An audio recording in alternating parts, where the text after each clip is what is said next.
നിവിൻ പോളി തിരിച്ചു വന്നു എന്നാണ് എല്ലാവർക്കും അറിയാനുള്ളത്. യെസ്, നിവിൻ പോളി തിരിച്ചു വന്നു എന്ന് പറയുന്നതിനേക്കാൾ ചിരിപ്പിച്ചു വന്നു എന്ന് പറയാനാണ് എനിക്കിഷ്ടം. ഇനിയാണ് എൻ്റെ ഷോ. മായ എന്ന് പറയുന്ന സിനിമ സത്യം പറഞ്ഞു കഴിഞ്ഞാൽ അഖിൽ സത്യൻ പുള്ളിക്കാരൻ നമുക്ക് തന്ന ഒരു ക്രിസ്മസ് ഗിഫ്റ്റ് ആയിട്ടാണ് എനിക്ക് ഈ പടം ഫീൽ ചെയ്തത്. അതായിരുന്നു ഞാൻ കാത്തിരുന്ന എൻ്റെ comeback moment. Very simple, very cute, എന്താ പറയാ, ഭയങ്കര രസമായിട്ട് ഉള്ള ഒരു പടം. Nivin Pauly is back.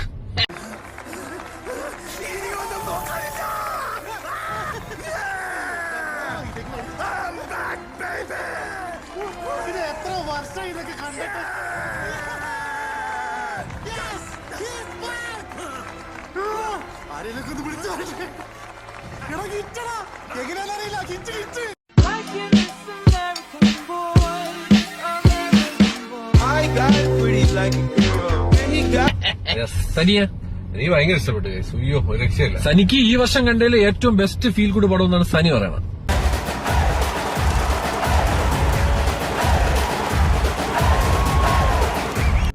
നിവിൻ പോളിന്റെ സർവമായ, അതായത് കുറെ കാലത്തിന് ശേഷം നിവിൻ പോളിന്റെ ഒരു കാണാൻ ആഗ്രഹിച്ച ഒരു പടമാണ്.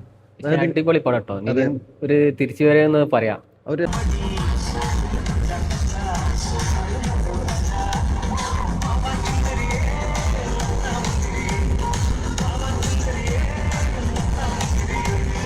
ഒരു ലുക്കും തടിയൊക്കെ കുറച്ച് അത്യാവശ്യം ഒറ്റയ്ക്ക് വഴിവെട്ടി വന്നവനാടാ ഞാൻ.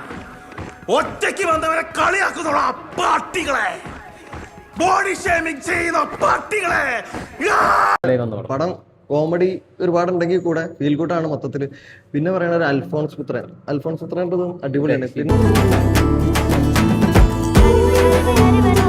നമുക്ക് മറ്റേ ധൈര്യമായിട്ട് ടിക്കറ്റ് എടുത്ത് പോയിരുന്ന് കാണാൻ പറ്റിയ സിനിമയുണ്ടല്ലോ, മറ്റേ വൾഗർ ജോക്സ് ഒന്നും ഇല്ലാത്ത, അമിതമായ ഫൈറ്റ് ഒന്നും ഇല്ലാത്ത, ബോംബ് പൊട്ടിത്തെറിയും ബഹളവും കഞ്ചാവും തീടിയും അതൊന്നും ഇല്ലാത്ത ഒരു വളരെ ലൈറ്റ് ഹാർട്ടഡ് ഫിലിം.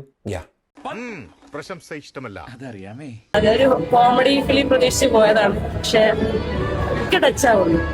അവിടെ എനിക്കെന്താ ഫീൽ ചെയ്തു, ഫീൽ ഗുഡ് മൂവി, അടിപൊളി.